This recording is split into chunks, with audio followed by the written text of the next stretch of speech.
नमस्ते सभी को और मार्केट आउटलुक सीरीज के एक और एपिसोड में आपका स्वागत है।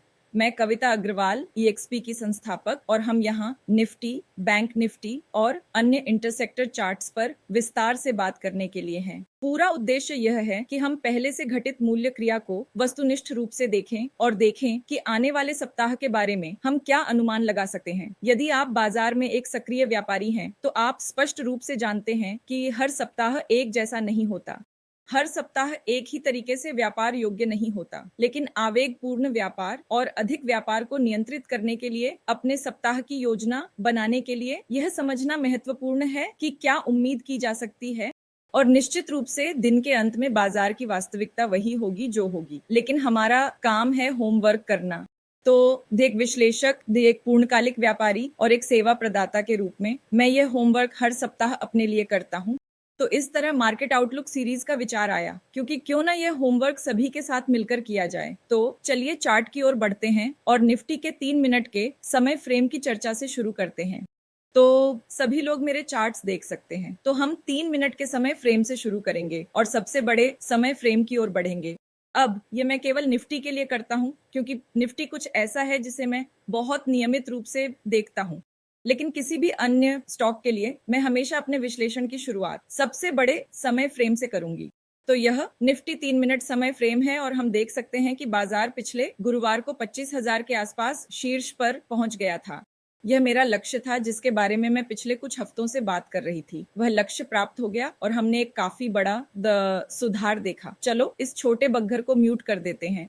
हमने देखा कि वैश्विक घटनाओं के कारण बाजार में लगभग 5% की तीव्र गिरावट आई। हालांकि इस गिरावट का चार्ट्स में बहुत अच्छी तरह से संकेत दिया गया था। हम इसके बारे में चर्चा करेंगे, लेकिन चलिए यह भी बात करते हैं कि हम अभी क्या देख रहे हैं। ठीक है, मैं इस आयत को लेने जा रहा हूं और मैं इस 3 मिनट के समय फ्रेम पर उस बिंदु को चिन्हित करना चाहता हूं कि जहां निफ्टी ने वास्तविक निम्न स्तर स्थापित किया। मूल रूप से वह बिंदु जहां गति सबसे नकारात्मक थी। तो इसका वास्तव में जड़त्व से कुछ लेना देना है। अब अगर आप एक गेंद को घुमाते हैं जब तक आपका हाथ उसके पीछे है, या एक ट्रेन के बारे में सोचें, जब तक इंजन चालू है ये चलती रहेगी, लेकिन इंजन बंद करने के बाद भी कुछ जड़ता बनी रहेगी और उस जड़ता के कारण ट्रेन चलती रहेगी।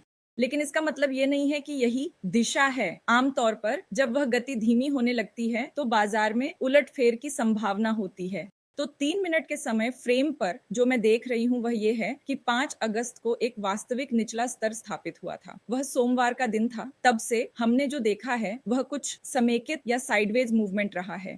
अब इसे नोटिस करना क्यों महत्वपूर्ण है? क्योंकि यह हमें पहचानने में मदद करेगा जिसे मैं कहना पसंद करती हूँ, माफ कीजिए, नहीं यह नहीं, हाँ बिल्कुल यही। तो मैं यहाँ एक वर्टिकल लाइन खींचूंगा। तो इस वर्टिकल लाइन को मैं इसे अपने RSI के समान रंग में रंगूंगा ताकि मुझे पता चले कि मैंने ये वर्टिकल लाइन 3 मिनट के समय फ्रेम पर खींची है। तो ये मुझे दिखा रहा है कि RSI ने ठीक इस बिंदु पर निचला स्तर छू लिया है। हालांकि कीमत यहाँ तक निचले स्तर स्थापित करती चली गई है।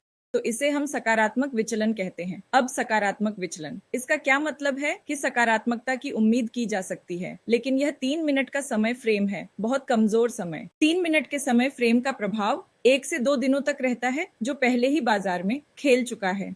अब तक हमने क्या देखा है? अब तक हमने देखा है कि कीमत वापस आकर इस बहुत हल्की नीली रेखा तक पहुंच गई है, जो 3 मिनट के समय फ्रेम पर सुपरइम्पोज्ड दैनिक समय फ्रेम की 20 EMA है। सही, एक दिन के समय फ्रेम की 20 EMA यही है। तो यह प्रतिरोध के रूप में कार्य कर रहा है नहीं। और अब हम क्या देख रहे हैं? अब हम फिर से RSI पर नकारात्मक विचलन देख रहे हैं। 3 मिनट के समय फ्रेम का RSI, तो पहला समर्थन जो पहले से ही चार्ट, स्टॉक या इंडेक्स के लिए उपलब्ध है, वह यह वास्तविक निम्न स्तर है जो 24,200 था। अब अगर यह निम्न स्तर टूटता है तो मुझे उम्मीद है कि एक नई रैली की शुरुआत होगी, लेकिन यह विश्लेषण वास्तव में उच्च समय फ्रेम का परिणाम है। चलिए उच्च समय फ्रेम पर चलते हैं। अब हम 15 मिनट के समय फ्रेम पर हैं। अब 15 मिनट का समय फ्रेम दिखा रहा है कि 3 मिनट पर हमने जो वास्तविक निम्न स्तर चिह्नित किया था वह 15 मिनट के साथ भी मेल खाता है। सो यह अच्छा है। और फिर हमारे पास यहाँ क्या है? हमारे पास यहाँ एक मूल्य निम्न स्पष्ट रूप से बन रहा है। अब इस निम्न स्तर का मूल्य द्वारा परीक्षण किया गया था, लेकिन 15 मिनट के समय फ्रेम पर RSI इंडेक्स ने एक सकारात्मक विचलन बनाई है। तो हमारे पास 3 मिनट फ्रेम पर एक सकारात्मक विचलन था जिसने कीमत को यहाँ तक 3 दिनों में 2% तक बढ़ा दिया। बुरा नहीं। 15 मिनट के समय फ्रेम पर भी हमारे पास सकारात्मक विचलन है, लेकिन फिर से 15 मिनट के समय फ्रेम में साकार भी 1 से 2 सप्ताह से अधिक नहीं होता। तो अब हम क्या उम्मीद कर सकते हैं? क्या हम थोड़ी और बढ़त की उम्मीद कर सकते हैं? क्या हम कर सकते हैं? नहीं पता। देखते हैं हम यहाँ क्या देख रहे हैं। हम देख रहे हैं कि एक नकारात्मक विचलन बन गया है। यदि हम एक नकारात्मक विचलन देख रहे हैं तो उस बिंदु को भी चिह्नित करते हैं साक्षात्कार। वास्तविक शीर्ष क्या है? वास्तविक शीर्ष मूल रूप से वह स्तर है जहां गति चरम पर पहुंच गई। तो यह वह बिंदु है जहां स्पष्ट रूप से गति चरम पर पहुंच गई। आप इस पूरे क्षेत्र को ले सकते हैं। यह वह बिंदु है जहां गति चरम पर पहुंच गई थी। कीमत एक और उच्च स्तर तक बढ़ गई, लेकिन वह सिर्फ जड़ता के कारण चलती ट्रेन थी। वहां कोई इंजन नहीं था, इसके पीछे कोई मजबूत गति नहीं थी। तो यही हमने वहां देखा, इसलिए यह हमारा प्रतिरोध बन जाता है। अब एक और महत्वपूर्ण स्तर जिसे हमें यहाँ चिह्नित करना चाहिए वह आधार है जहां से यह रैली शुरू हुई। तो मैं कहूंगी कि यह शायद इस स्तर के आसपास है, शायद इस स्तर के आसपास। तो यह स्तर, क्योंकि यह ठीक उसी स्तर के साथ मेल खाता है जो पहले से ही चिह्नित है, मैं इसे दोबारा चिह्नित नहीं करूंगी। तो अब मैं यहाँ क्या देख रही हूँ? 15 मिनट का समय फ्रेम मुझे इस बिंदु तक बहुत मजबूत गति दिखा रहा है, यहाँ कहीं इस बिंदु तक। तो चलिए इसे लाते हैं और इस उच्च बिंदु को चिह्नित करते हैं, लेकिन फिर से यह उच्च बिंदु भी ओवरलैप करता है। तो यहाँ समर्थन का एक संगम हो रहा है। ठीक है, तो 15 मिनट का समय फ्रेम एक सकारात्मक विचलन दे रहा है, लेकिन मैं अभी तक इसके लिए एक दूरी स्थापित नहीं कर पाई हूँ। हालांकि मैं इस उच्च बिंदु को यहाँ मानूंगी। मैं इसे क्यों मानूंगी? क्योंकि पिछली बार जब हमने यह रैली देखी थी तो यह यहाँ शीर्ष पर पहुंची थी, फिर हमने कुछ रोल ओवर मूवमेंट देखा और फिर हमारे पास यह भी था। यहाँ एक बड़ा अंतराल भी है, तो मैं कहूंगी कि यह लगभग 24,600 के आसपास एक आंतरिक प्रतिरोध है। यह बहुत महत्वपूर्ण है। 76 मिनट का समय फ्रेम जो मूल रूप से दिखा रहा है वह एक नकारात्मक विचलन है। तो हमारे पास 15 मिनट के समय फ्रेम पर नकारात्मक विचलन थे। क्या थे? हाँ, यह 26 जुलाई को शुरू हुआ, सो 1 अगस्त को यह खेला गया। 1 अगस्त को यह खेला गया और यह एक नकारात्मक विचलन भी 1 अगस्त के आसपास खेला गया।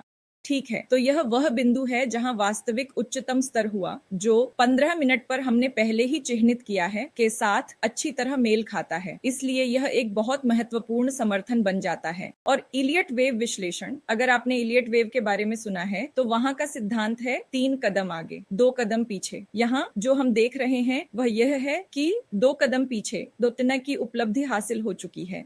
लेकिन चलिए व्यापक एलियट वेव काउंट के बारे में बात करते हैं। तो मेरा विश्लेषण जो ये सुझाव देता है, मैं अब एलियट वेव टूल लूंगा और मैं कुछ निशान लगाना शुरू करूंगी। लीजिए, ये रहा। तो यहाँ से लहर शुरू हुई। पहली नई लहर सुधार और समेकन के बाद शुरू हुई, जिसे हमने वहां देखा, और फिर यहाँ यह सुधार का पहला चरण था। अब मैं चुनाव के दिन देखी गई इस बहुत ही भावुक चाल को नजरअंदाज करने जा रही हूँ, और यह मेरी वेव 3 है। अब इस वेव 3 को वेव 4 द्वारा सही किया गया था और यह वेव 5 का एक हिस्सा है। तो अब मैं जो उम्मीद कर रहा हूं वह वास्तव में बाजार में एक एबीसी करेक्शन है।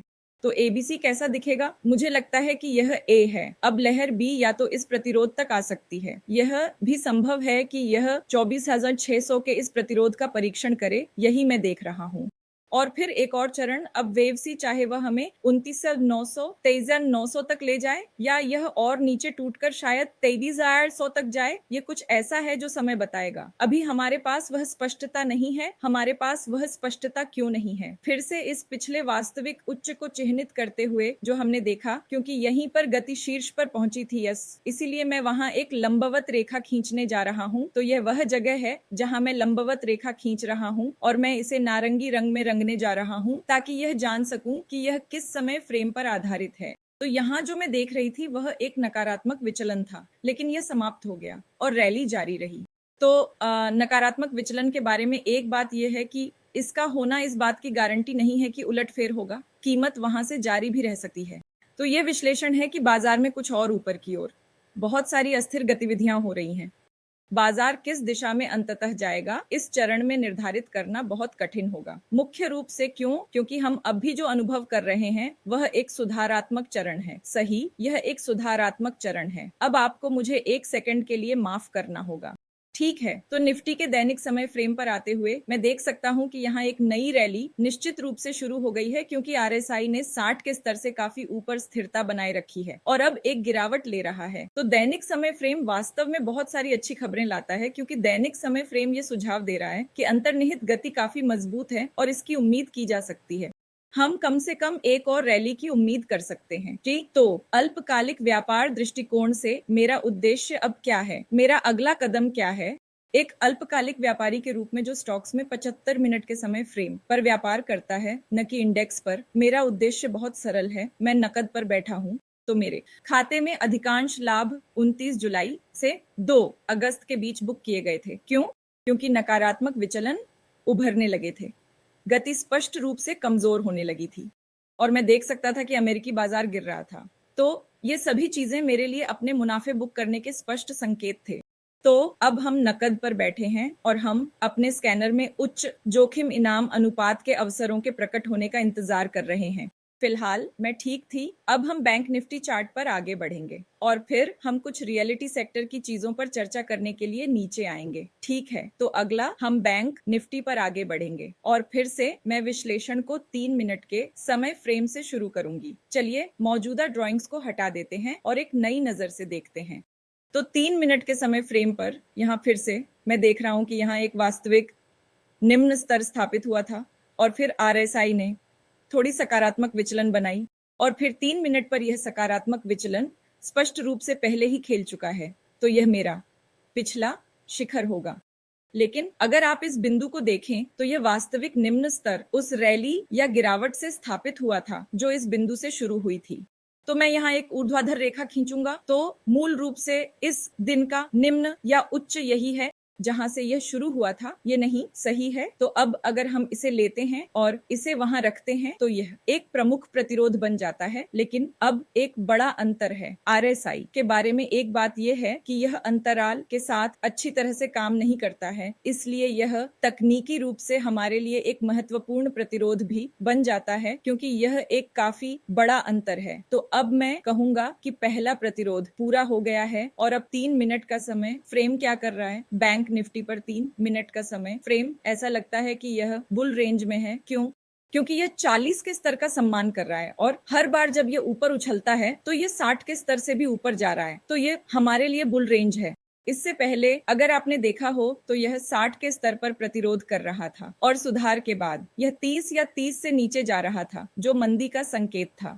तो 3 मिनट का समय फ्रेम थोड़ा बुलिश दिख रहा है। 15 मिनट के समय फ्रेम पर फिर से एक सकारात्मक विचलन है, लेकिन सकारात्मक विचलन के साथ मैं कहूंगी कि यहाँ आरएसआई नकारात्मक सीमा में है। तो यह वास्तव में नकारात्मक सीमा में चला गया है और जब तक 15 मिनट का आरएसआई 60 के स्तर से ऊपर खुद को स्थापित नहीं करता, मूल रूप से अगर यह इस क्षेत्र में प्रवेश करता है तो मुझे लगता है कि यह आसानी से 1% की रैली देगा।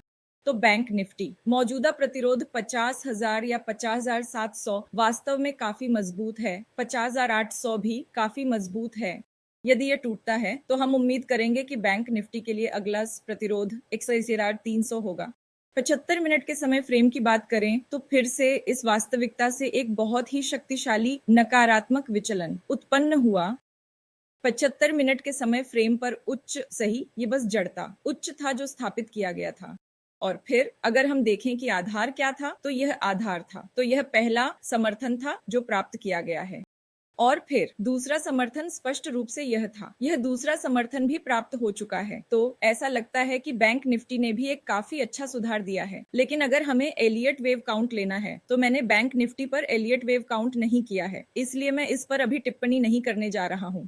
लेकिन आंतरिक रूप से हम देख सकते हैं कि बैंक निफ्टी ने पिछले महीने में काफी तीव्र सुधार लिया है और पूरे पिछले महीने में आपको बता रही थी कि बैंक आकर्षक नहीं लग रहे हैं, बैंक आकर्षक नहीं लग रहे हैं। और अगर आप बैंकों को समानांतर रूप से देखें तो उन्होंने बहुत मजबूत ऊपर की ओर नहीं दिया है। मैं बैंकों और एचडीएफसी बैंक की बात कर रही हूँ। क्रेडिट कार्ड मुझे कॉल कर रहा है, लेकिन खैर, तो इसे आगे बढ़ाते हुए चलिए दैनिक समय फ्रेम पर चलते हैं। अब दैनिक समय फ्रेम एक बड़े नकारात्मक विचलन को दिखा रहा है और यह क्या सुझाव दे रहा है कि वास्तविक शिखर कहीं यहाँ स्थापित हुआ था।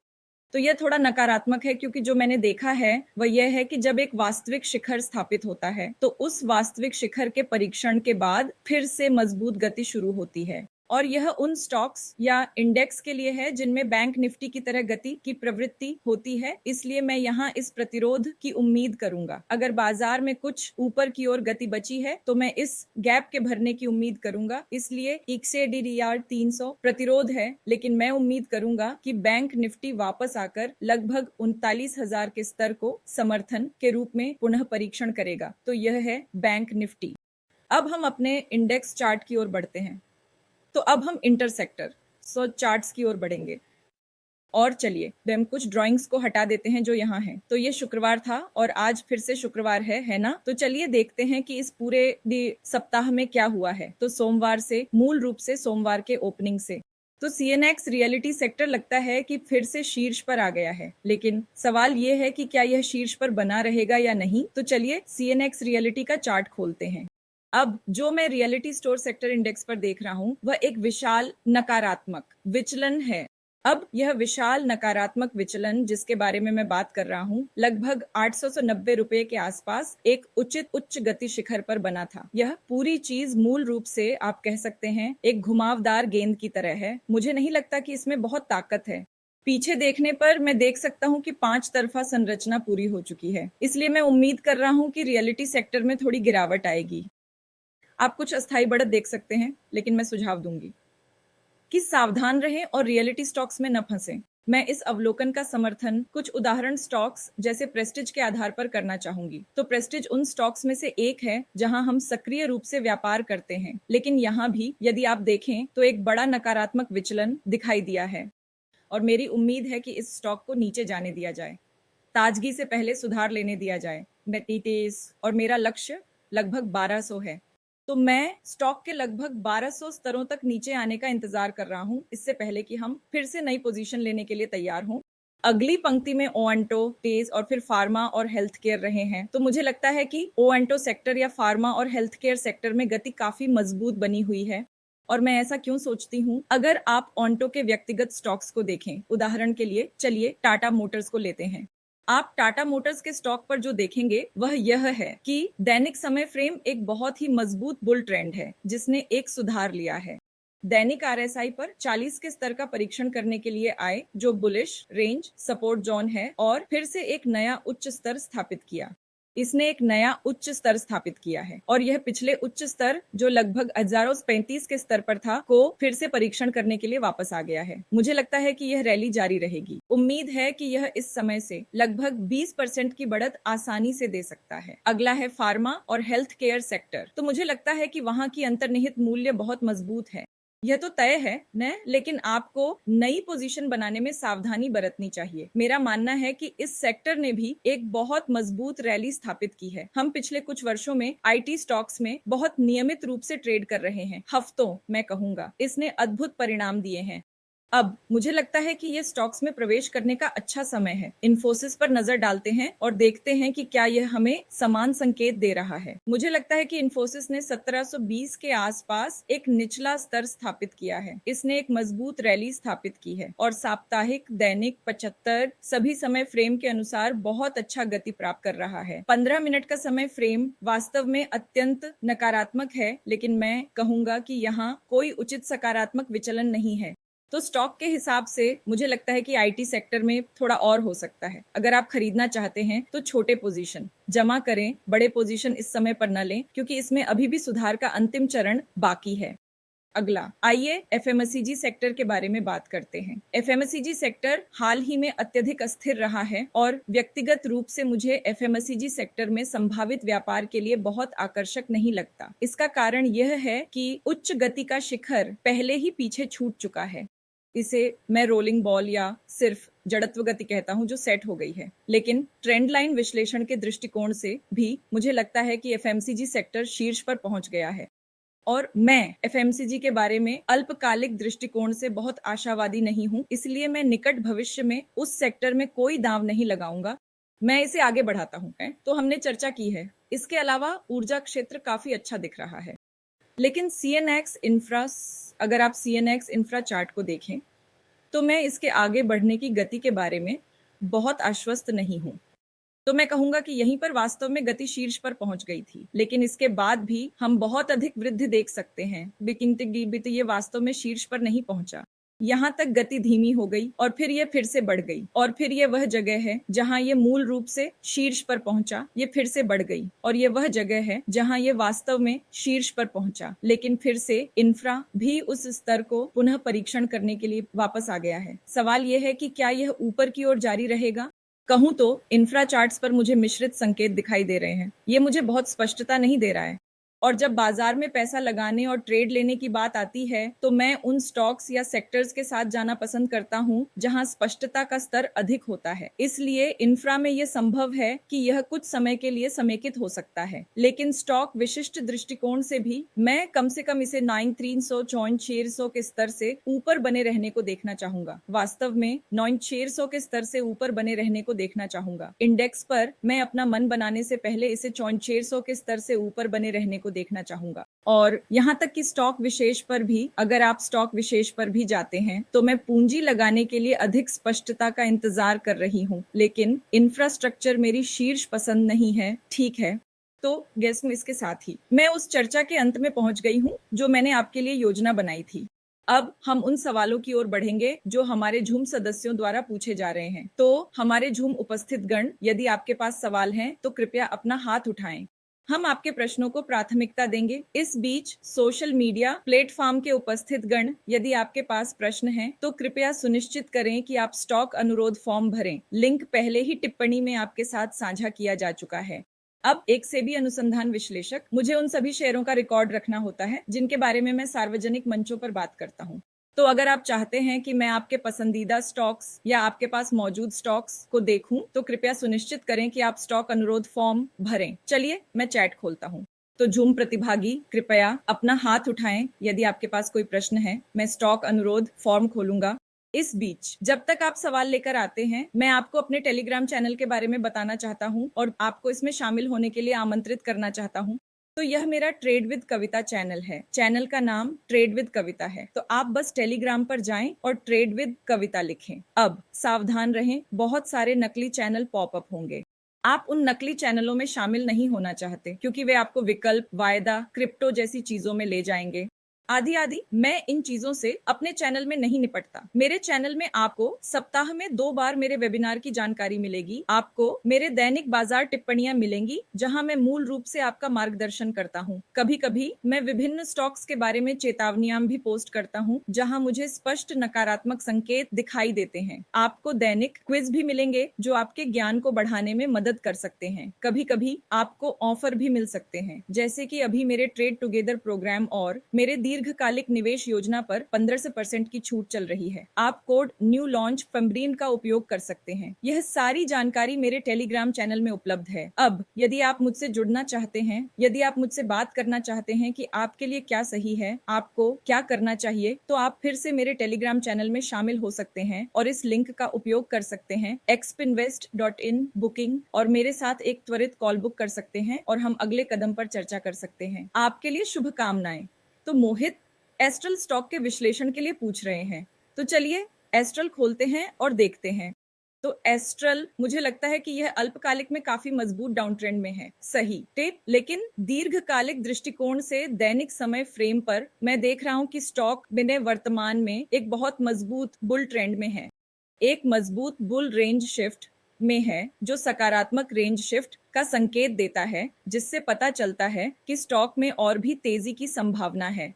और यह वास्तव में एक बहुत मजबूत समर्थन क्षेत्र है, कुछ ऐसा जो स्टॉक लगभग नीचे आ चुका है। ट्रेंड लाइन के दृष्टिकोण से भी यहाँ एक मजबूत ट्रेंड लाइन समर्थन है जिसे स्टॉक ने भी परीक्षण किया है। लेकिन मिनट टाइम फ्रेम पर नजर डालते हुए मैं देख सकता हूँ कि 75 मिनट के टाइम फ्रेम पर एक छोटी सकारात्मक डाइवर्जेंस बननी शुरू हो गई है, लेकिन यह पुष्टि नहीं हुई है। मैं देखना चाहूंगा कि स्टॉक 21 के स्तर से ऊपर बंद हो और टिके रहे, तब मैं इसे आगे बढ़ने की अनुमति दूंगा। हाँ, तो यह भी अगर मैं अपनी ट्रेंड लाइन को बंद करूं और इसे रखूं तो यह एक मजबूत प्रतिरोध क्षेत्र होगा। तो मेरी सिफारिश ये होगी कि इस स्टॉक को लगभग 2150 के स्तर से ऊपर टिके रहना चाहिए, इसे अगले रैली के चरण के लिए एक मजबूत उम्मीदवार कहा जा सके। तो अखिल चाहते हैं कि हम शारदा मोटर इंडस्ट्रीज लिमिटेड का विश्लेषण करें। मुझे लगता है कि यह इंडस्ट्रीज लिमिटेड है। दिलचस्प। तो मैं देख सकता हूं कि यहाँ अंतर्निहित प्रवृत्ति निश्चित रूप से 100% सुपर मजबूत थी। सुपर मजबूत यहाँ थी, तो यह असली उच्च था और इस उच्च का आधार वास्तव में यहाँ के आसपास था और स्टॉक अब वहां तक कोई सुधार देने के मूड में नहीं है। अब 75 मिनट के समय फ्रेम पर अगर आप देखें तो 75 मिनट के समय फ्रेम का असली शिखर वास्तव में यह था जो खेल चुका है और इस शिखर का आधार यहाँ था। तो मैं यह समय फ्रेम विश्लेषण इसलिए कर रहा हूँ ताकि यह निर्धारित कर सकूं कि स्टॉक की मूल्य गतिविधि किस समय फ्रेम के दौरान सबसे अधिक हो रही है। तो जो मैं देख रहा हूं, स्टॉक 75 मिनट के समय फ्रेम विश्लेषण का बेहतर पालन कर रहा है। क्यों? क्योंकि यहाँ एक नकारात्मक विचलन हुआ, एक छोटा नकारात्मक विचलन, और स्टॉक पहले के वास्तविक उच्च के आधार तक सही तरीके से ठीक हो गया जो यहाँ के आसपास था, और अब यह ऊपर की ओर मुड़ना शुरू हो गया है। तो ये देखते हुए कि आरएसआई ने अपने पिछले उच्च स्तर को पार कर लिया है, भले ही कीमत ने ऐसा नहीं किया है, मुझे लगता है कि यहाँ गति का उठाव बहुत स्पष्ट है। तो मैं क्या करूंगा? मैं इसे एक नई रैली की शुरुआत मानूंगा और इसके ठीक नीचे एक छोटा स्टॉप लॉस रखूंगा। इसे थोड़ा बफर दें, 2125। और अब लक्ष्य के लिए मेरा लक्ष्य क्या होगा? तो मैं फिबोनाची प्रोजेक्शन टूल लूंगा और पिछले रैली के आधार से लेकर मूल्य P तक एक प्रोजेक्शन बनाऊंगा। अब एक मजबूत रैली को देखते हुए मैं उम्मीद करूंगी कि कम से कम यह रैली खुद को दोहराएगी। तो अल्पकालिक दृष्टिकोण से स्टॉक पर मेरा पहला रूढ़िवादी लक्ष्य 3196 होगा।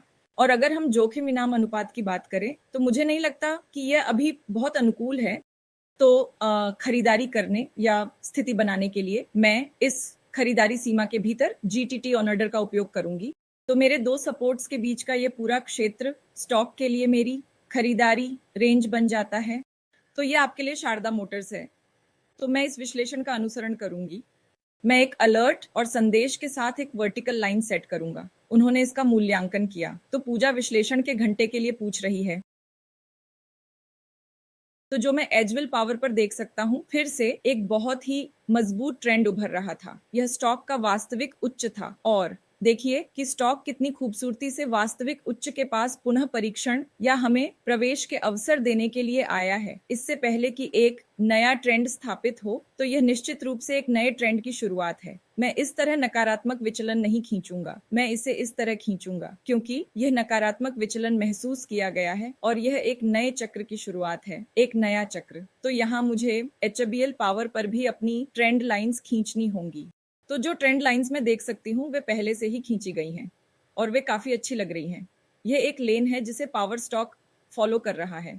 अब यह मानते हुए कि स्टॉक ब्रेकआउट देने की कोशिश कर रहा है, मुझे अगली रेजिस्टेंस ट्रेंड लाइन स्थापित करनी होगी। यह अगली प्रतिरोध प्रवृत्ति रेखा होगी। HBL पावर ने सुधार पूरा कर लिया है और एलियट वेव गणना के दृष्टिकोण से मैं इसे ABC सुधार मानूंगा और यह एक नई ताजा प्रवृत्ति की शुरुआत की तरह दिखता है। रैली के चरण, चलिए वॉल्यूम पर भी एक नजर डालते हैं। वॉल्यूम पूरी तरह से मेरे विश्लेषण से मेल खाता है। मैं ऐसा क्यों कह रहा हूं? क्योंकि जब से यह निचला स्तर टूट गया है, हम ऊपर की ओर वॉल्यूम में अच्छी वृद्धि देख रहे हैं। तो मुझे लगता है कि वेव 5 अभी बनना बाकी है और इस 75 मिनट के समय फ्रेम पर वास्तविक शिखर यही था। तो ये आपका प्रवेश क्षेत्र है, इसलिए स्टॉक वर्तमान में प्रवेश क्षेत्र के भीतर है मैं कहूंगा। और मेरे लक्ष्य के लिए मैं इस पूरे फोन को लूंगा और इलियट वेव प्रोजेक्शन लागू करूंगा। अब क्योंकि ये एक नई रैली की शुरुआत है, मेरी उम्मीद है कि रैली कम से कम 1.68 गुना तक जारी रह सकती है जो हमने हाल ही में देखी है, इसलिए 800 से तक। अब मैं क्यों सोचता हूं कि यह स्टॉक के लिए एक यथार्थवादी लक्ष्य है? क्योंकि यह ट्रेंड लाइन के साथ भी मेल खाता है। आप स्पष्ट रूप से इस स्तर को भी ले सकते हैं यदि आप अधिक चिंतित होना चाहते हैं। और मेरा स्टॉप लॉस कहाँ होगा? मेरा स्टॉप लॉस इस पिछले शिखर के ठीक नीचे होगा। वास्तव में मुझे लगता है कि यह थोड़ा व्यापक है क्योंकि यदि स्टॉक इस आंतरिक निम्न स्तर तक पहुंचता है तो यह संरचना का टूटना होगा। लेकिन फिर भी थोड़े से जोखिम की उम्मीद है कि अगर अचानक नकारात्मक समाचार की लहर के कारण एक मजबूत व्हिप्लैश आता है तो यह ट्रिगर हो सकता है, लेकिन यह ठीक है। अगर ऐसा हो रहा है तो स्टॉक्स में फिर से प्रवेश करना हमेशा समझदारी होती है, या कम से कम मैं तो यही मानती हूँ। तो ये आपके लिए एचवीएल पावर का विश्लेषण है। तो हम अगले प्रश्न पर बढ़ेंगे जो संजय जी से है। वह एचएल का विश्लेषण पूछ रहे हैं और उन्होंने 3992 पर प्रवेश किया है। क्या उसे एचएल से बाहर निकलना चाहिए? उसे लगता है कि स्टॉक में और सुधार हो सकता है। तो 392, चलिए उस स्तर को चार्ट पर डालते हैं। ठीक है, तो आपकी स्थिति लाभ में है, लेकिन स्पष्ट रूप से आप थोड़े फोमो का अनुभव कर रहे हैं। और जो मैं देख रहा हूं वह यह है कि स्टॉक वास्तव में एक शिखर पर था, तो इस वास्तविक शिखर का परीक्षण किया गया है और इसे तोड़ दिया गया है। और दुर्भाग्यवश आरएसआई एक भालू रेंज में चला गया है, ऐसा मुझे दिख रहा है। 75 मिनट के समय फ्रेम पर आरएसआई अभी के रूप में भालू रेंज में जा रहा है। लेकिन चलिए दैनिक समय फ्रेम पर एक नजर डालते हैं। ठीक है, तो दैनिक समय फ्रेम अभी भी बुलिश है, लेकिन उतना बुलिश नहीं जितना अपर ट्रेंड के दौरान था। तो स्पष्ट रूप से स्टॉक सुधार में है, लेकिन मुझे लगता है कि इस स्टॉक का मूल्यांकन 75 मिनट के चार्ट की तुलना में दैनिक चार्ट पर बेहतर होता है। चार्ट, क्योंकि दैनिक चार्ट पर मूल्य संरचना 75 मिनट की तुलना में अधिक स्पष्ट है, तो यह पिछला वास्तविक शिखर था। सही, स्टॉक ऊपर गया। अगर मैं इसे थोड़ा बेहतर समायोजित करूं तो यह लगभग पूरी तरह से वापस खींच लिया और फिर ऊपर की ओर रैली जारी रखी। अब हम देख रहे हैं कि इसने इस स्तर को तोड़ दिया है, इसलिए मैं एक और गिरावट की उम्मीद करूंगा। तो चलिए देखते हैं। 15 मिनट स्पष्ट रूप से बियर रेंज में है। मुझे नहीं लगता कि एचएल में अभी मजबूत गति है। मुझे लगता है कि यह सुधार में है। मेरा अनुमान है कि यह 3.8 को फिर से परख सकता है, जिसका मतलब है कि यह आपकी खरीदारी सीमा में वापस आ सकता है। तो मूल रूप से जब आपने स्टॉक पर ये बड़े नकारात्मक विचलन देखे तो वह सकारात्मक था। वह समय जब आपको अपने मुनाफे बुक कर लेने चाहिए थे, लेकिन अगर आप अभी भी अपने मुनाफे बुक करते हैं तो मुझे लगता है कि यह आपके लिए एक समझदारी भरा निर्णय होगा। ठीक है, अब हम स्टॉक रिक्वेस्ट फॉर्म पर आगे बढ़ेंगे। तो उन सदस्यों के लिए जो अन्य प्लेटफॉर्मों पर हमारे साथ जुड़े हैं, अगर आपने स्टॉक रिक्वेस्ट फॉर्म भरा है तो हम आपकी रिक्वेस्ट्स को देखेंगे। बिल्कुल सही, हम देख सकते हैं कि सबसे तेज उंगली पहले थी मनुज की, फिर से इनॉक्स इंडिया और आपके स्टॉक पर औसत लागत मूल्य क्या है? आपकी औसत लागत मूल्य 1300 है। और आप मुझे क्या संदेश दे रहे हैं? तो आप देख रहे हैं कि पहली तिमाही के परिणाम काफी खराब थे। कम अवधि के व्यापार के लिए मैं ईमानदारी से मानती हूं कि तिमाही परिणाम आपको एक निष्पक्ष तस्वीर देने में बहुत अच्छा काम नहीं करते। तो आइनोएक्स इंडिया, चूंकि इसके पास दैनिक पर बहुत अधिक मूल्य डेटा नहीं है। चलिए 75 मिनट के समय फ्रेम पर चलते हैं और मैं देख सकता हूं कि यह थोड़ी समेकन बना रहा है, बार बार उसी क्षेत्र के आसपास मजबूत प्रतिरोध ले रहा है। सवाल यह है कि स्टॉक के लिए समर्थन कहाँ है? ईमानदारी से कहूं तो मुझे कोई कारण नहीं दिखता कि मैं स्टॉक पर लंबी अवधि के लिए बहुत उत्साहित हूं। सबसे पहले आज आपने जो गिरावट देखी है, यहाँ तक कि पिछली गिरावट में भी उच्च मात्रा में भागीदारी रही है। तो कम अल्पकालिक दृष्टिकोण से स्टॉक नीचे की ओर गति पकड़ता हुआ प्रतीत हो रहा है। सही। और यहाँ जो रैली आपने देखी, मैं इसे इलियट वेव काउंट नहीं कहूंगा, लेकिन इस रैली ने भी उसी स्तर पर शीर्ष पर पहुंची। इसे शायद 1000 तक आने दें और इसे एक सकारात्मक संकेत देने दें। अभी कोई सकारात्मक संकेत नहीं है जो मुझे स्टॉक खरीदने के लिए प्रेरित करे। तो भले ही यह थोड़ा नकारात्मक झुकाव जैसा दिखता है, इसमें कोई सकारात्मक संकेत नहीं है। तो यह मेरा आपके लिए विश्लेषण है। मोहित फिर से बजाज फाइनेंस के बारे में पूछ रहे हैं, क्या आपको संभावित प्रवेश दिखाई दे रहा है? मुझे नहीं दिख रहा।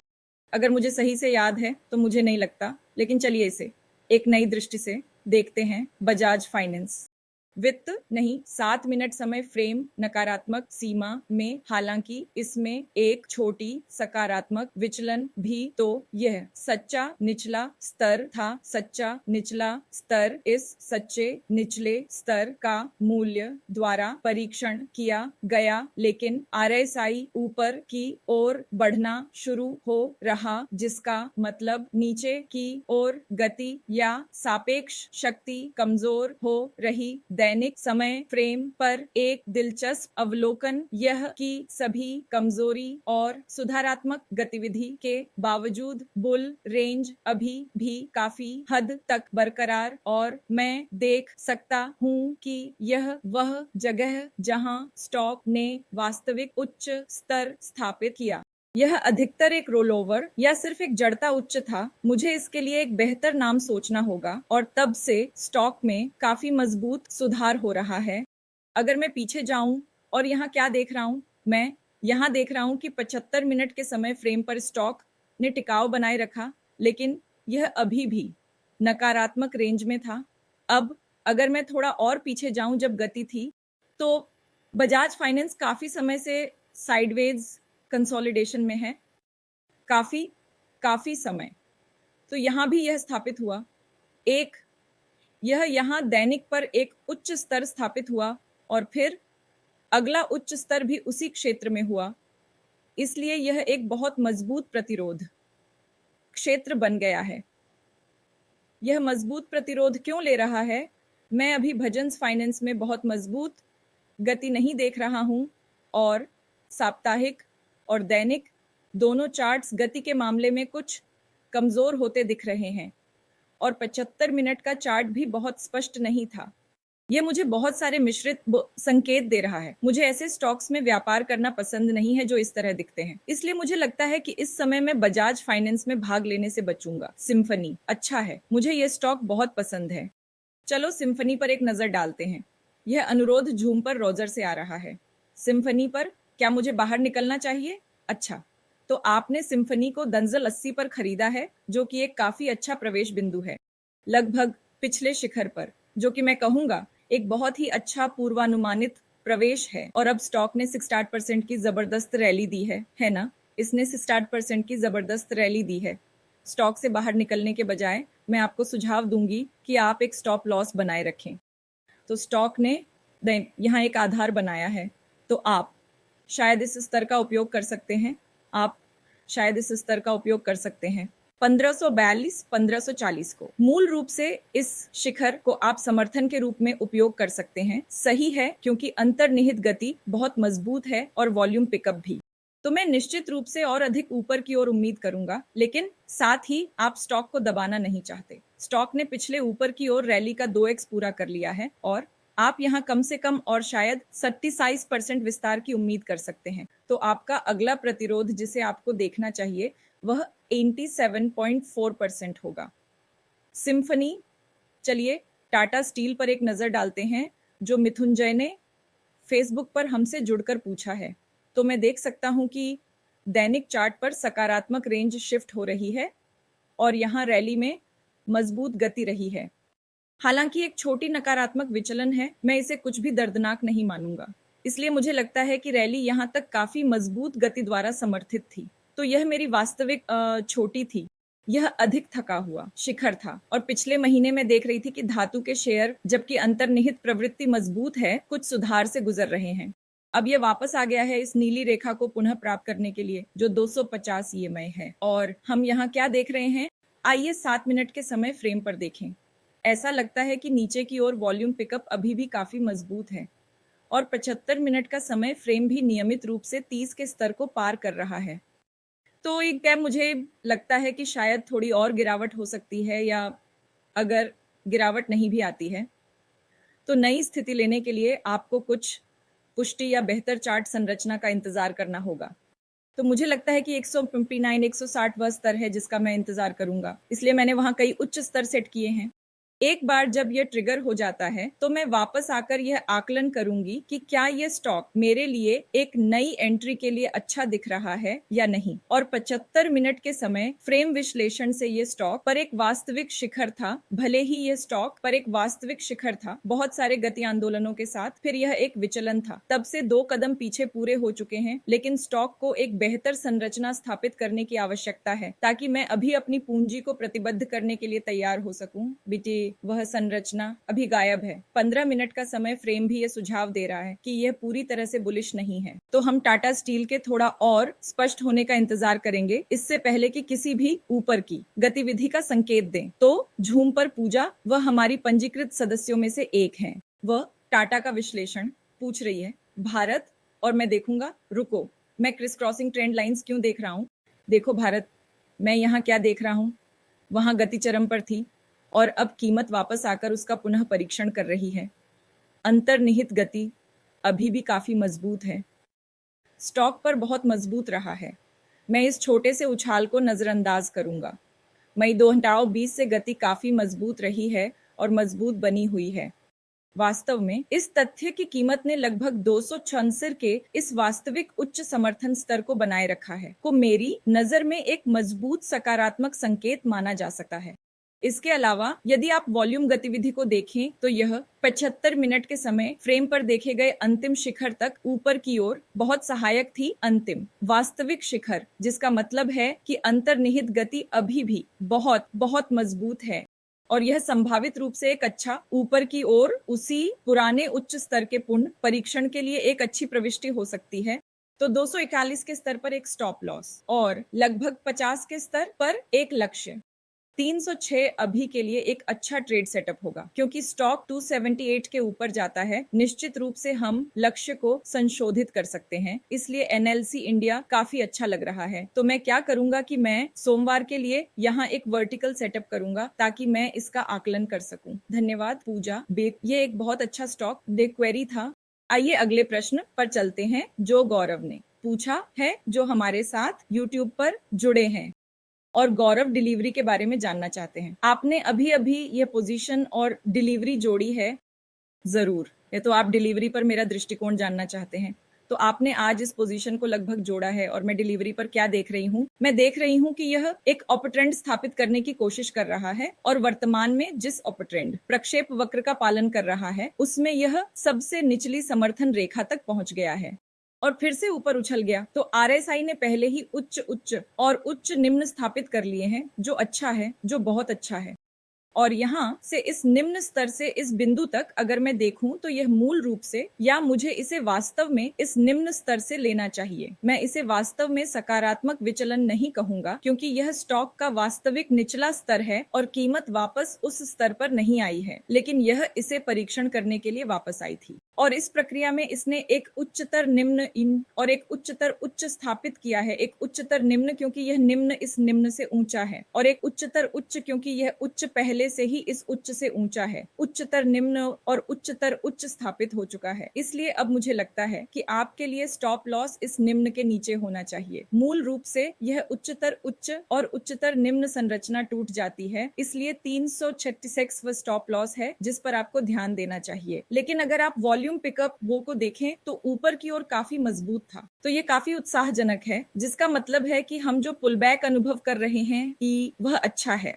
और अगर आप इस पिछले शिखर को ध्यान में रखते हैं तो यह एक अच्छा प्रवेश बिंदु था, तो आपने पहले से ही उससे बेहतर प्रवेश प्राप्त कर लिया है।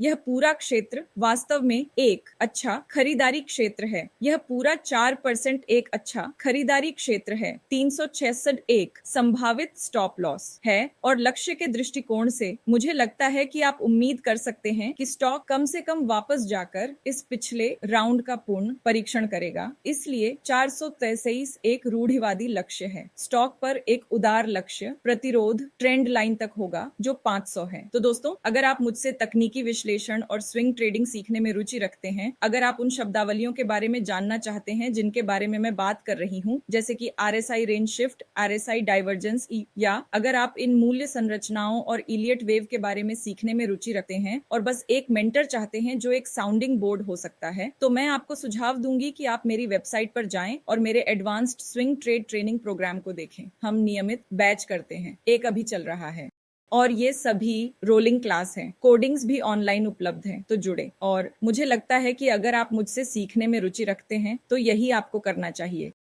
तो चलिए अगले प्रश्न पर चलते हैं। किंतु डिलीवरी फिर से बहुत अच्छा स्टॉक प्रश्न पूछने के लिए धन्यवाद। तो हमारे पास एक और स्टॉक प्रश्न है। ठीक है, मुझे यहाँ कुछ निशान लगाने दें। ठीक है, तो हमने टाटा स्टील का उत्तर दे दिया है, भारत, और हमने इसका उत्तर दे दिया है। चलिए रोहित के जेके पेपर के स्टॉक प्रश्न पर आगे बढ़ते हैं। रोहित भी हमारे साथ यूट्यूब पर हैं। आप पूछ रहे हैं कि क्या जेके पेपर ने पिछले प्रतिरोध का परीक्षण किया है या नहीं। चलिए इसे चेक करते हैं। तो 75 मिनट का समय फ्रेम पहले से ही एक नकारात्मक विचलन दिखा रहा है। मैंने इसे चिह्नित किया था। यह वास्तविक उच्च था जिसे पहले ही पार कर लिया गया है, जो गति की निरंतरता को दिखाता है, जो मुझे बहुत पसंद नहीं है।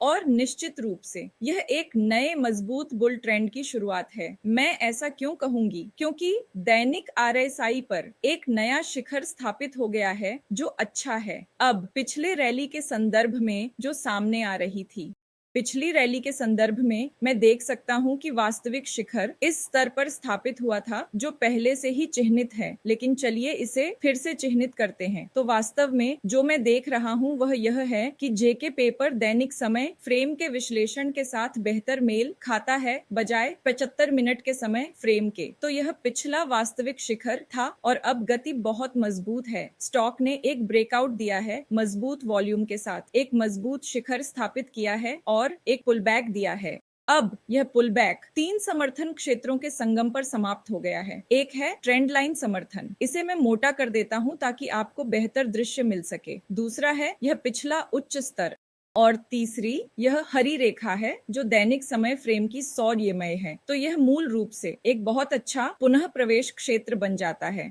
तो आपका सवाल था कि क्या जेके पेपर ने अपने पिछले समर्थन का पूर्ण परीक्षण किया है? मुझे लगता है कि आपका मतलब समर्थन था। हाँ, इसने अपने पिछले समर्थन का पूर्ण परीक्षण किया है और यह बहुत आकर्षक लग रहा है, इसलिए एक अच्छा स्टॉप लॉस 400 होगा। एक और बात यह है कि मूल्य में गिरावट के दौरान वॉल्यूम अनुपस्थित थे, जो अच्छा है, इसलिए हम उम्मीद कर सकते हैं कि यह रैली जारी रहेगी। और जैसा कि मैंने कहा, यह एक बहुत नई रैली है, सही है, बहुत नई रैली जो मूल रूप से इस बिंदु से शुरू हुई और अभी ताजा गति पकड़ रही है। इसलिए यदि इस पूरे घटना आंदोलन का उपयोग प्रक्षेपण के लिए किया जाता है तो मैं उम्मीद करूंगा कि कम से कम पिछला उच्च स्तर पूर्ण परीक्षण किया जाएगा। तो यह 0.688, भले ही यह एक ट्रंकेटेड इन हो, मैं उम्मीद करूंगा कि 642 पुनः परीक्षण किया जाएगा। तो स्पष्ट रूप से हम देख सकते हैं कि जोखिम इनाम अनुपात पहले से ही बहुत आकर्षक है, इसलिए इसे आजमाएं। जेके पेपर बेहद आकर्षक लग रहा है। और देखिए, विश्लेषण करने का पूरा उद्देश्य आपको यह बहुत मजबूत समझ देना है कि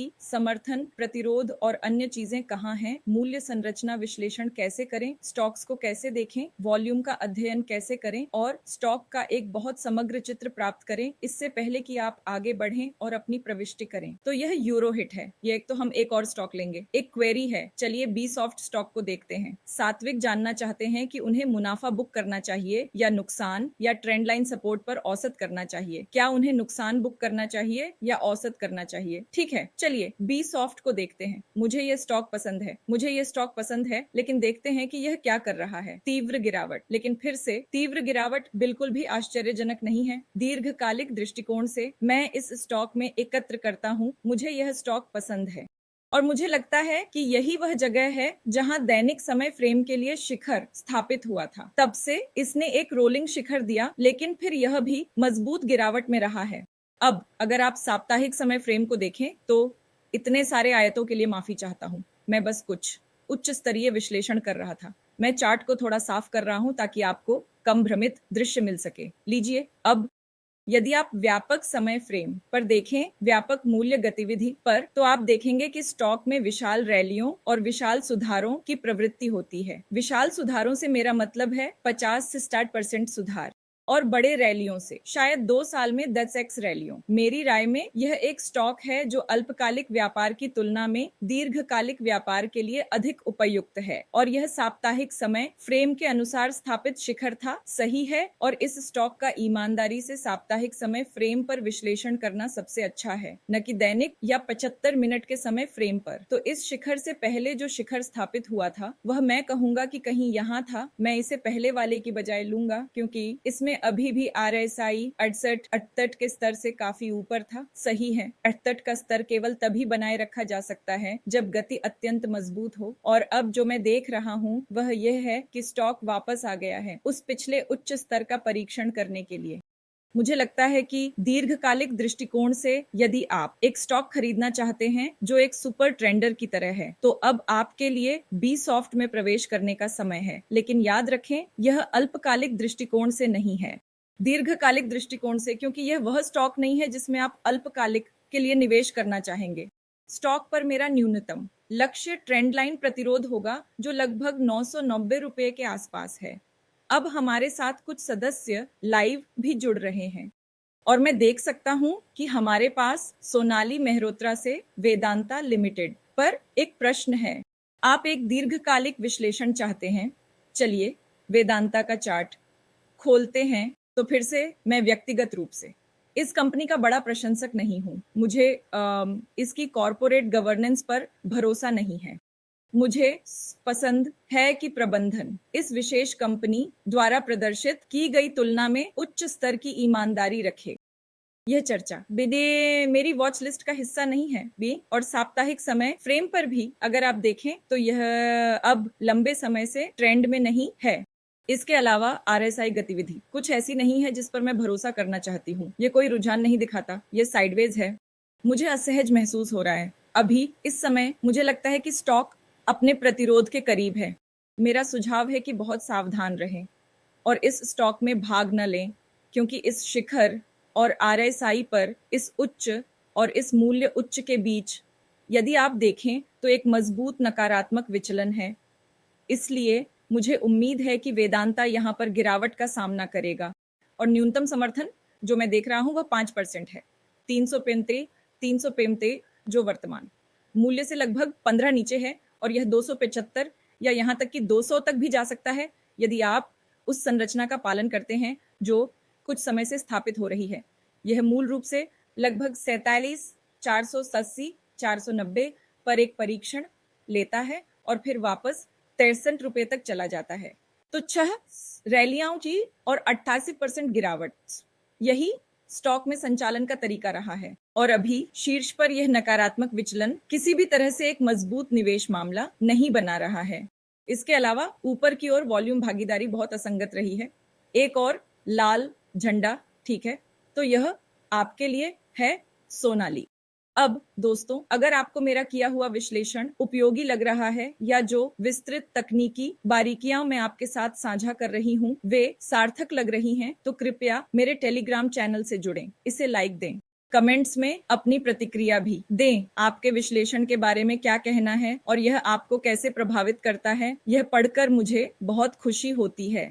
तो मैं आपसे अनुरोध करूंगी कि कृपया कुछ समय निकालें और जाने से पहले अपनी टिप्पणियां नोट कर लें। साथ ही यदि आप आकलन करना चाहते हैं, यदि आप मेरे पिछले वीडियो देखना चाहते हैं जहां मैंने आरएसआई, ट्रेंड लाइंस, वॉल्यूम आदि के बारे में बात की है, तो कृपया मेरे यूट्यूब चैनल को देखें। आप कविता अग्रवाल CMT-CFA को खोज सकते हैं और मेरा यूट्यूब चैनल तुरंत आपके लिए पॉपअप हो जाएगा। चलो विक्की से NMDC के लिए एक अनुरोध लेते हैं और विक्की ने मेटा पर हमारे साथ जुड़ गए हैं। NMDC पर एक नजर डालते हैं। तो क्या मुझे होल्ड करना चाहिए और रिवर्सल का इंतजार करना चाहिए या मुझे बेचना चाहिए? क्या आपको रिवर्सल के लिए होल्ड करना चाहिए या बेचना चाहिए? तो मैं देख सकता हूँ कि यह वह जगह है जहां दैनिक चार्ट पर वास्तविक शिखर स्थापित हुआ था। चलो NMDC पर ट्रेंड लाइनों को फिर से खींचते हैं, इसे फुल स्क्रीन बनाते हैं और मैं देख सकता हूं कि यह एक बहुत ही मजबूत प्रक्षेप वक्र है और मुझे लगता है कि NMDC ने पहले ही बहुत मजबूत प्रतिरोध लिया है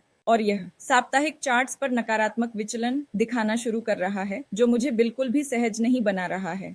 वॉल्यूम के बारे में क्या? अगर मैं वॉल्यूम को देखूं तो ये पहले ही कम हो चुका है। रैली के अंतिम चरण में वॉल्यूम की भागीदारी बिल्कुल भी नहीं देखी गई और मुझे लगता है कि इसे पहले ही हटा दिया गया है। यहाँ तक कि दैनिक समय फ्रेम भी नकारात्मक विचलन दिखा रहा है, जिसका मूल रूप से मतलब है कि मजबूत गति जिसे आप शायद पकड़ना चाहते हैं पहले ही समाप्त हो चुकी है। फिर से 75 मिनट के चार्ट्स, स्टॉक के लिए 75 मिनट का चार्ट देखना बहुत अच्छा नहीं है। आप जितना नीचे आना चाहते हैं वह दैनिक समय फ्रेम है, क्योंकि यदि आप 75 तक नीचे जाते हैं तो ये बहुत शोर हो जाता है। ये बहुत शोरगुल है। ये वास्तव में आपको मूल्य संरचना का सही तरीके से आकलन करने में मदद नहीं करता है। तो मैं चाहूंगा कि स्टॉक कम से कम 190 पर फिर से परीक्षण करे और फिर शायद ये देखूं कि क्या हो सकता है। लेकिन अगर मैं इस ऊपर की ओर बढ़ती ट्रेंड लाइन को देखूं तो मुझे उम्मीद होगी कि स्टॉक आकर इस निचली ट्रेंड लाइन को फिर से टेस्ट करेगा, मूल रूप से इस ट्रेंड को फिर से टेस्ट करेगा। 130 रुपए के आसपास का क्षेत्र वह है जहां मैं एक और ऊपर की ओर स्विंग के लिए प्रवेश करना चाहूंगा। अभी मुझे नहीं लगता कि यह स्टॉक आपके लिए एक अच्छा नया प्रवेश उम्मीदवार है। मुझे ET लाइव पर पंकज से एक अनुरोध दिखाई दे रहा है। वह पीएफसी के विश्लेषण के लिए पूछ रहे हैं। तो पंकज, मैं आपको बताना चाहता हूं कि पीएफसी पर हमने पिछले सत्र में बहुत विस्तृत विश्लेषण किया था, इसलिए आप मेरे यूट्यूब चैनल पर जाकर संपादित वीडियो देख सकते हैं या आप लाइव सत्र भी देख सकते हैं। कई अन्य स्टॉक्स के बारे में भी पूछा गया है, लेकिन दुर्भाग्यवश इस सत्र के लिए हमारा समय समाप्त हो गया है। तो इससे पहले कि हमें बाहर निकाल दिया जाए, बेहतर होगा कि मैं सत्र को यहीं समाप्त कर दूं। अन्य स्टॉक प्रश्न जैसे कल्याण ज्वेलर्स, टाटा मोटर्स हमने सत्र की शुरुआत में ही संबोधित कर दिए थे। तो जॉर्ज, मैं आपसे अनुरोध करूंगी कि आप सत्र के शुरुआती भाग को देखें, जहां मैंने टाटा मोटर के बारे में बात की थी। LICI पर पिछले सत्र में सीधे चर्चा की गई थी। तो फिर से मेरे यूट्यूब चैनल पर जाएं, सब्सक्राइब करना न भूलें और LIC के विश्लेषण की जांच करें। आप एक त्वरित खोज कर सकते हैं, इसलिए जब भी मैं किसी स्टॉक को कवर करती हूं तो जानकारी विवरण में भी उल्लेखित होती है, या मैं ऐसा करने की कोशिश करती हूं। यदि आप अपनी पसंद के स्टॉक को खोजते हैं तो आपको मेरे चैनल पर एक खोज परिणाम दिखाई देगा। तो इसके साथ ही मैं आज के सत्र को समाप्त करूंगी। शामिल होने के लिए बहुत बहुत धन्यवाद। मैं आपसे फिर से बुधवार को शाम 5 बजे लाइव मिलूंगी मेरी लेट्स गेट टेक्निकल सीरीज में। तब तक शायद आपने अपने स्टॉप लॉस सेट कर लिए हैं। स्टॉक्स खरीदने में बहुत आक्रामक न हो, क्योंकि इस सुधार में थोड़ी और गिरावट देखने को मिल सकती है। यह ऊपर की ओर बढ़ना सिर्फ सुधार से एक राहत है। तो नकद पर बैठे रहें, धैर्य रखें और इस समय का उपयोग कुछ पिछले व्यापार विश्लेषण करने के लिए करें और अपने स्वयं के व्यापार में सुधार कर सकने वाले व्यवहार के क्षेत्रों की पहचान करने का प्रयास करें। मुझ पर विश्वास करें, यह थोड़ा सा समय निवेश आपके बाजार में एक सफल स्विंग ट्रेडर बनने की यात्रा में बहुत आगे तक जाएगा। तो अब मैं साइन आउट कर रही हूँ। एक शानदार दर्शक होने के लिए धन्यवाद।